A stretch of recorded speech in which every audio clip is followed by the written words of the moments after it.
What do you make of the current situation or the current fight or attitude towards COVID-19 in Zambia? I think first and foremost, we'd like to appreciate you, Diamond TV, for having called us for this wonderful talk and discussing over a very pertinent matter in our midst. We have been confronted with COVID-19. I think it's going to 2 years as we are pretty saying it.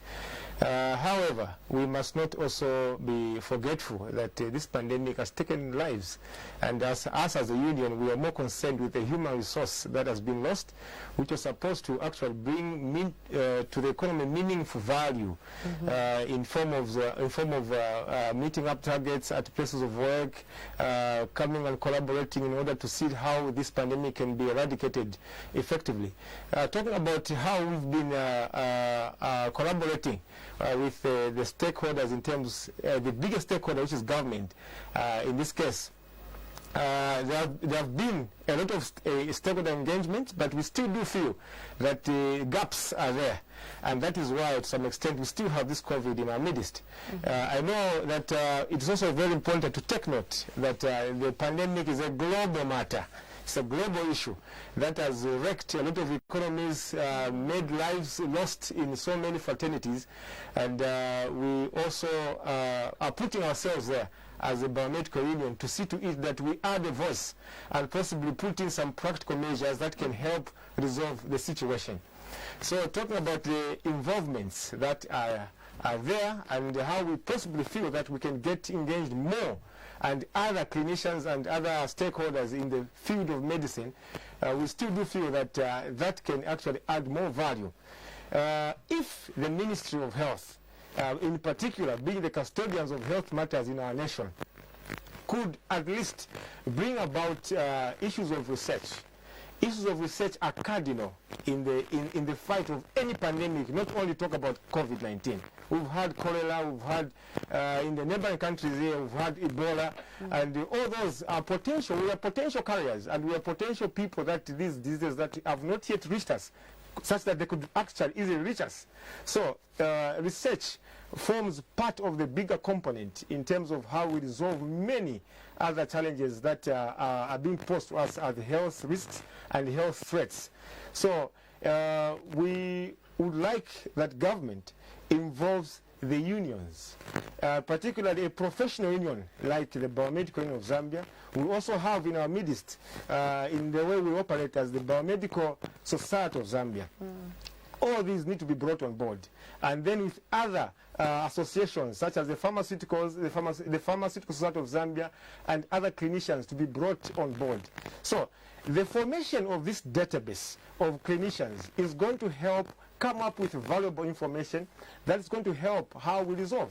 Because what is happening... What key information then are you looking to bring out in this research that you're speaking of? The information that is so cardinal in how this research, the information that's so cardinal in this research is purely the role of a scientist to know what kind of a variant it is. I think we have known and we have heard so much variants coming out in so many countries. It's very important that scientists, local scientists, using the local machinery, should be able to detect which variants are coming through. That's been done. It's the local scientists that have been able to determine the variants that are here. So who's been left out? Whom are you talking about being left out when this research has already been done? What you've said now on conducting research and involving different stakeholders, the Ministry of Health has been doing so far. If you check, the Ministry of Health has concentrated more on the aspect of prevention and healthcare.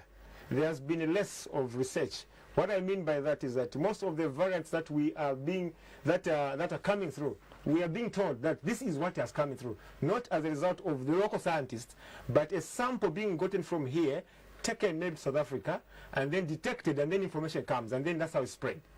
Not really that the information is being generated from here, but suffice to mention also that the information that is being conducted, the information that is being generated on how we are taking care of our patients could also lead to how best we can handle the situation. So that information is being collected and should be collected at the various levels of healthcare. So that is very important to take note. And that in itself drives us or brings us to another aspect, which we also need to, as government, the aspect of lack of sufficient equipment and infrastructure. That is very important because it creates a basis for research. If there is no research, then there is no direction of treatment. What are you doing? It's like shooting in the dark. And that is what we are calling upon government also to come on board and partner with the local scientists. The local scientists are there. We are not saying that government is not doing anything. Government is doing something in the areas of healthcare as well as prevention. But we want them to allow or to put an allowance where research will be accommodated at a higher level. If we have our scientists, if our scientists have got to meaningfully participate in the fight against COVID, we are not supposed to be end users of the information all the time. No, South Africa has come up with this. Oh, South Africa has come up with that. China has come up with. What about our local scientists? That is more like degrading our curriculums of the people that we train every year. People are graduating every year. So we need to make use of these scientists that are graduating year in, year out. Is it just for prestige that we have got scientists in our community? And yet they're not offering a solution to the problems that we're facing?